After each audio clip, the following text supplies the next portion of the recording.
vandouya kwamuri, hakuna umwezve kuti mandisiya ndega, ndinoyendepi?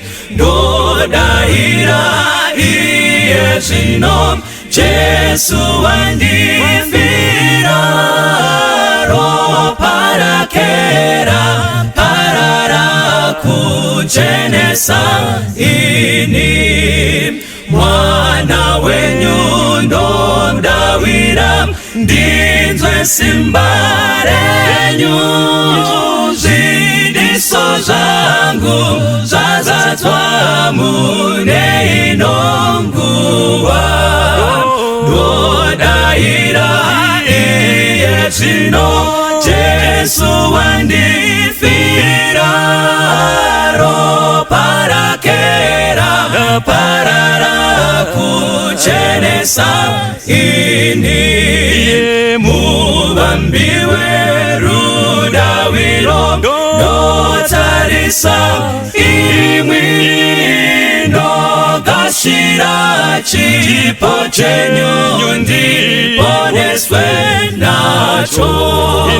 Ndodahira iye zvino, Jesu wandifira, ropa rake raparara kuchenesa ini.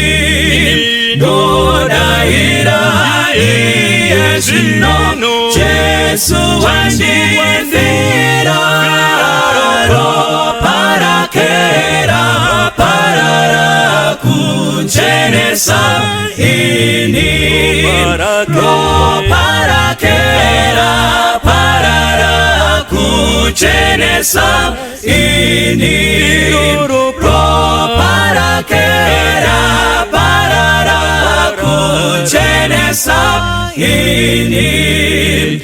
Ropa rake raparara kuchenesa ini.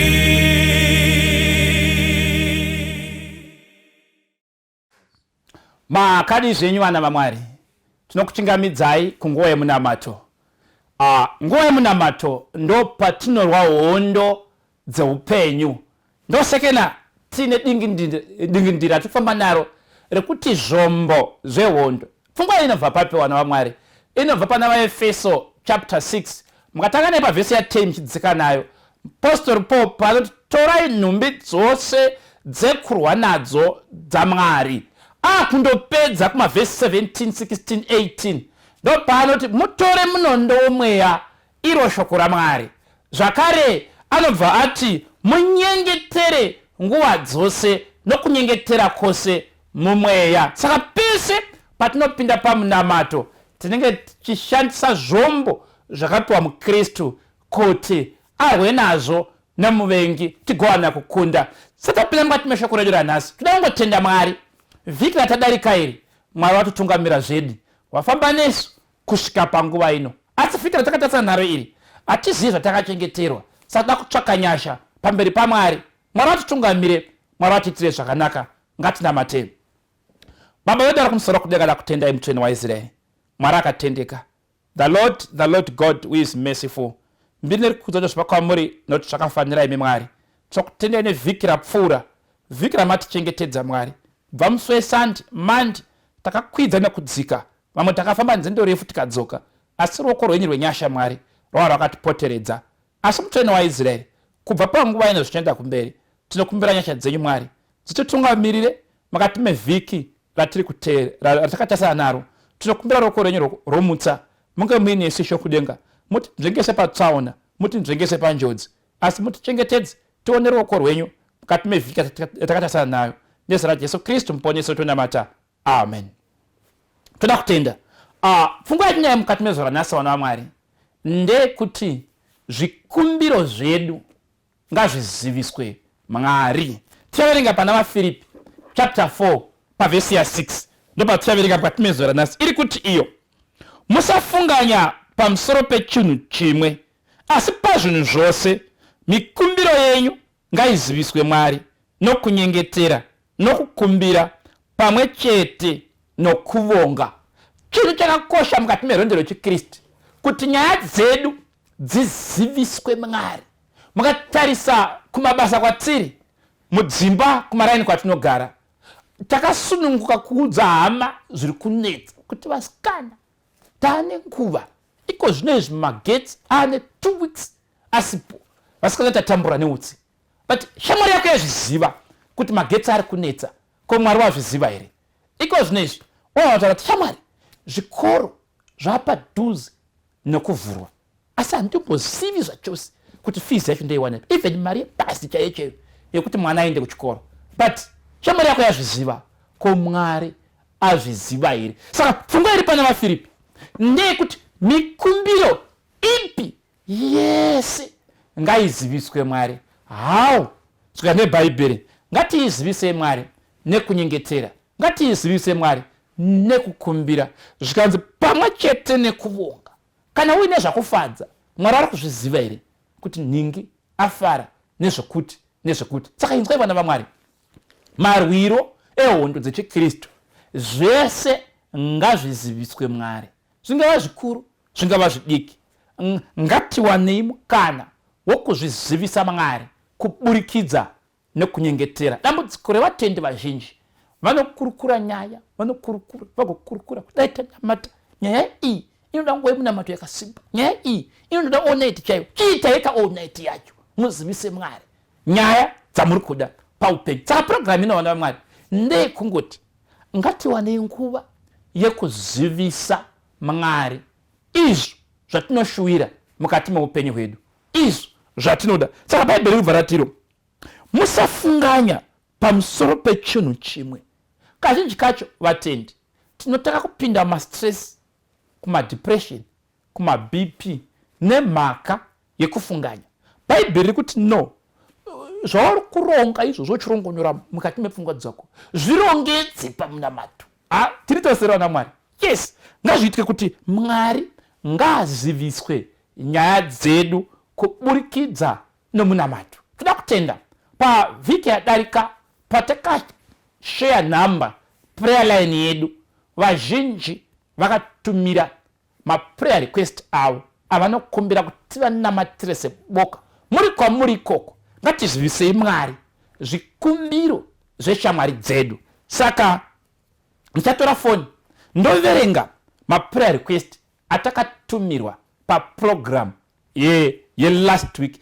Ichi chiratidzo chekuti tatone vanhu vaakubatana nesu panguva dzemunamato. Saka ndichaverenga maprayer request akatumirwa mukati mefoni yandakabata iyi, asi muchanditendera kuti ndisataure zita remunhu. Asi prayer request iyi hama yedu iri kuteera chirongwa chino iri mukati menzvimbo yeSouth Africa.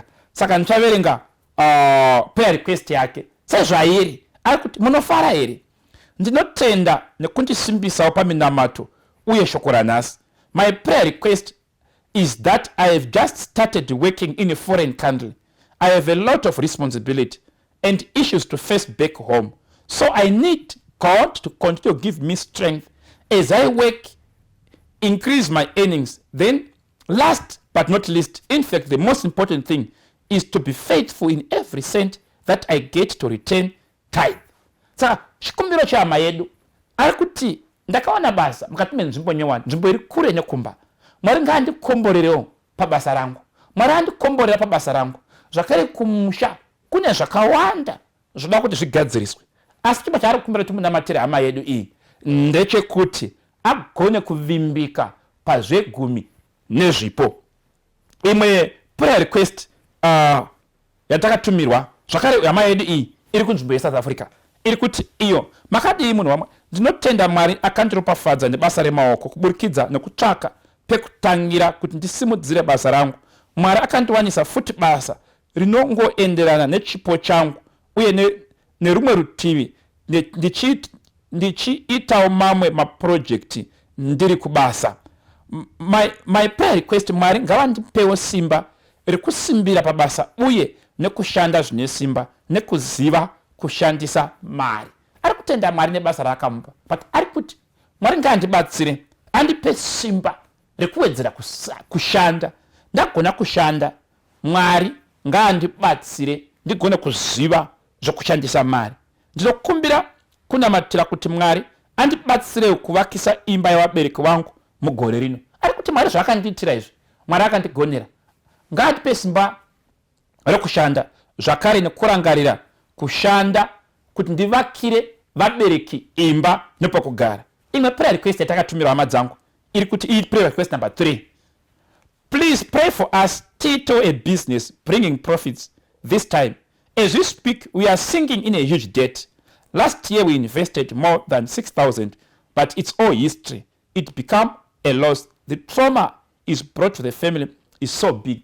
Tina hama dzedu dzakatanga project vakadira $6,000 mukati meproject asi hapana chakabuda paproject iyi. Prayer request yekupedzisira ino prayer request yechi4. Munhu wani ane zvaari kukumbira akangozvidimbura but ndichazviverenga makateerera vanhu vaMwari. Ari kuti iye business just collapsed, financial distress, I'm in debt, dai ndakwanisawo kubhadhara zvikwereti, ndiri kutsvaka basa kwandiri iye zvino kuti kuri kundipa stress. I have been applying for jobs. My regrets chat ari kuuya pamwe unomboita interview then zvongopera. Mwari dai apindawo zvimwe zvekuita so andipawo zvimwe zvekuita so that ndibhadhare zvikwereti. Pane ane mari yangu 5,000 kubva 2020 kudai andidzoserawo ndagona kubuda muzvikwereti. Ndodawo peace amongst these challenges. Upenyu hwangu kungogara misodzi ichiyerera. I work hard as unozongoona zvese zvashandwa zvisingopera. It's the 4th business randatanga asi zvinongodona. Given an opportunity ndoda hangu kumita ma responsibilities until now. Saka mukati mezora nhasi tine ma prayer request anova 4. Wekutanga ihama yedu iri kuSouth Africa yakawana basa nyowani iri kukumbira kuti Mwari amubatsire amukomborere. Zvakare tine umwe akawana futi basa ari kuti Mwari ngaandibatsire andikomborere ndigone kuvakira vabereki musha. Wekutanga ari kuti kana Mwari amuropafadza akugona zvakare kudzosera zvegumi nezvipo. Wechitatu ane business raakaita akaisa mari capital 6,000 isina chayakadzora. Ari kuti Mwari ngaandibatsire ndigone kuita recover back out of these challenges. Then watch 4 ane business rakacollapse. Saka mukachasa maprayer request edu aya ari kuenderana nebusiness nemaproject. Saka tipinde panguva yekunamata, ngatinamate. Mabodo ari kumusoro kudenga, mutsveni waIsraeri, Mwari akatendeka. The mighty God who blesses your people. Panguva yenesho kudenga tine hama dzedu dzimwe dziri kuSouth Africa dzimwe dziri kuno. Wekutanga Mwari makamuropafadza nebasa ine foreign land. Ari kukumbira kuti mamuropafadza akugona kuvimbika pazvegumi nezvipo mugomochengetera basa irori agoramba achienderera mberi ive pakurangarira vabereki. Wechipiri Mwari ndiye ane same prayer request akaona zvakare basa asi ari kuti Mwari mukomborere mugomubatsira kuita even mapeace job nokuti muri Mwari akatendeka. Tine hama yedu zvakare Mwari akainvesta 6,000 mukati mebusiness asi shokudenga harina charakadzora. Zvakare kuna vanhu vane mari dzake vasiri kugona kumupa. Ishokudenga ndimunoti zvakare muchatidzosera zvakajova nekwata-kwata nemutete nemupedza chose. Pindirai mutsveni waIsraeri muite nyasha nokuti muri baba vedu. Kumakumbira kwedu Mwari tine hama yedu ane business rakacollapse akapinda muzvikwereti zvokuti kutona vamwe vanhu vane mari dzake dzinosvika 5,000.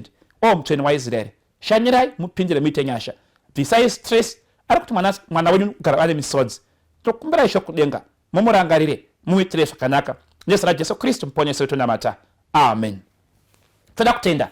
Saka vanoda kutumira maprayer request avo kuti tigone kubatsirana kumanamatira, tigone kubatsirana kurwa hondo idzi. Namba dzedu dzeprayer line i263 775 460 Mwari kudenga kukomborere pamuri kutumira maprayer request enyu. But kurudziro zvakare atinayo ngatisangomirirai zuva rinobedzi kunamata asi upenyu hwemunamato ngahupenyu hwako pese paunenge uri kumba, uri kubasa, uri muroad. Wana nguva yemunamato namatango yakafanira namatango isina kufanira. Saka Bhaibheri riri kuti mikumbiro yedu ngaiziviswe Mwari nokunyengetera nokukumbira pamwe chete nekuvonga. Imbofunga kuti chii chinozikamwa nabhururu wangu chandisandazivisa Mwari. Take your time to talk to God. Ngatipinde pamunamato kuvharira program ino ngatinamateni. Mabodara kumusoro kudakada kutendai. Nenguva yamatipa nguva yemunamato. Nguva yekutsvaka chiso chenyu. Nguva yekuzvipira kuti Mwari mupindire masituations edu anotiremera nanotifadza. Nezita raJesu Kristu muponesi wedu tonamata. Amen. Mwari kudenga kukomborere, ngatisangane next week. Musandipfure tenzi, inzwa ndochema, apo madaidza vamwe. Musandipfure,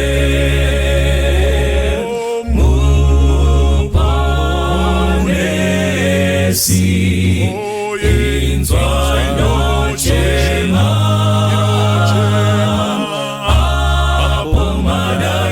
vamwe. Musandipfure, ndipenyiwo wenyutsa, ndinokumbira, ndiri kupfukamira nekudawira.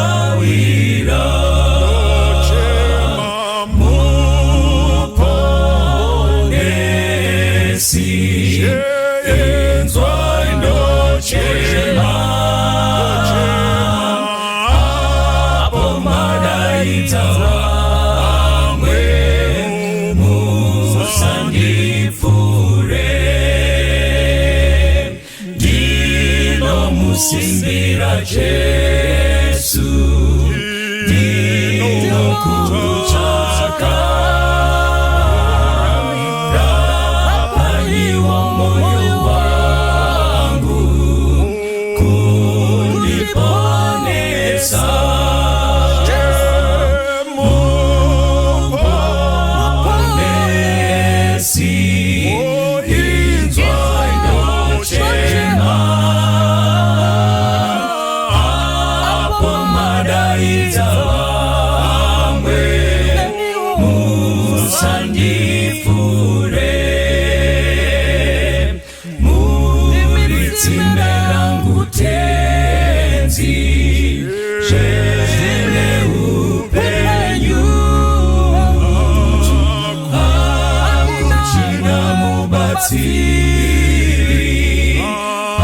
Asimi Jesu Dochema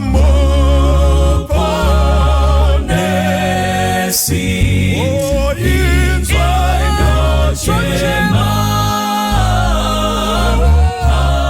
apo madaidza vamwe. Musandipfure,